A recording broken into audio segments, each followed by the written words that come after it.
আপনারা হয়তোবা অনেক রকমভাবে এই রেসিপিটা করেছেন। তো আজকে আমি একটু অন্যরকমভাবে রেসিপিটা করেছি। তো যদি ভালো লাগে পুরা ভিডিও দেখবেন, না লাগলে স্কিপ করবেন। আর ভিডিও দেখে কমেন্ট করবেন। ধন্যবাদ। তো বাসায় থাকা উপকরণ দিয়ে আমি আজকের এই মোমোটা বানিয়েছি। তো প্রথমে আমি নিয়েছিলাম শুধু চিকেন, মানে মুরগির মাংস, কোনো হাড় ছাড়া।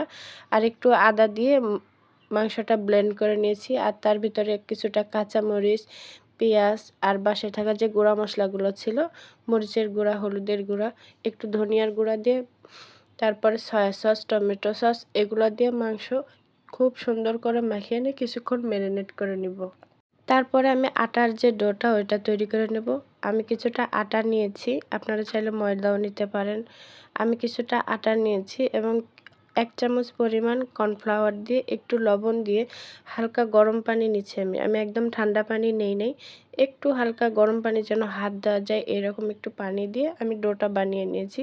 তারপরে রুটি বানিয়ে সেখান থেকে আমি একটু বয়াম ছিল, সেই বয়ামের মুখা দিয়ে সুন্দর করে, এই যে দেখতে পাচ্ছেন, এরকম করে চাকচাক করে ছোট ছোট গোল গোল করে কেটে নিয়েছি।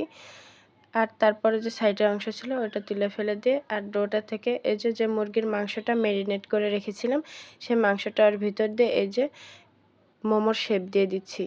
আমারটা হয়তো বা অন্যরকম হয়েছে, আপনারা অনেকেই অনেক রকম শেপ দেখেছেন। তো আমার মনে হলো এই রকমটাই খুব ভালো, মানে সহজ, তাই আমি এরকম শেপ দিয়েছি। তারপর যেহেতু আটাটা খুব নরম ছিল, যার কারণে শেপটা খুব একটা ভালোভাবে বোঝা যাচ্ছিল না। এই যে সবগুলা মোমো আমার তৈরি করা হয়ে গেছে, মানে মাংস দিয়ে আর কি সবগুলা দেওয়া হয়ে গেছে।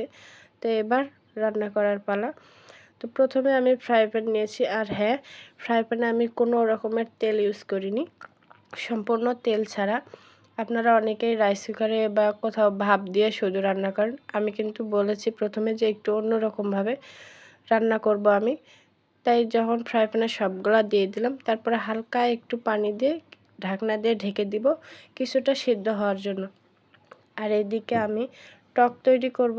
তো আমি বাটিতে কিছুটা তেঁতুল নিয়েছি, তার ভিতরে একটু বিট লবণ দিয়েছি, যেটা স্কিপ করা হয়েছে, আর একটু চিনি দিয়েছি, একটু সয়া সস আর একটু টমেটো সস দিয়ে আমি টকটা তৈরি করে নিলাম। এইদিকে মোমোগুলো এক পাশে হয়ে যাওয়ার কারণে আমি আরেক পাশটা উল্টে দিচ্ছি, দেখতেই পাচ্ছেন। আর হ্যাঁ, একটু লেগে গেছিলো, যেহেতু তেল দেওয়া নেই, তাই খুব সাবধানে উল্টে দিতে হবে যেন লেগে না যায়। তারপর যে টকগুলো তৈরি করেছিলাম সেই টকগুলো সব দিয়ে দিব। এবার কিছুক্ষণ আরও ঢাকনা দিয়ে রেখে দেবো যেন এই টকটা আরও গায়ে গায়ে মাখা মাখা হয়, এই জন্য কিছুক্ষণ ঢেকে রান্না করব। দেখতেই পাচ্ছেন টক কিন্তু এই যে গায়ে গায়ে লেগে গেছে। তারপর আমি একটা বাটিতে সবগুলা মোমো ঢেলে নিচ্ছি। দেখতেই পাচ্ছেন কতটা সুন্দর হয়েছে, গায়ে মাখা মাখা সসগুলো লেগে রয়েছে। আপনারা চাইলে খুব অল্প খরচে অল্প সময়ে এটা বানিয়ে নিতে পারেন। দেখতেই পাচ্ছেন কতটা সুন্দর হয়েছে দেখতে।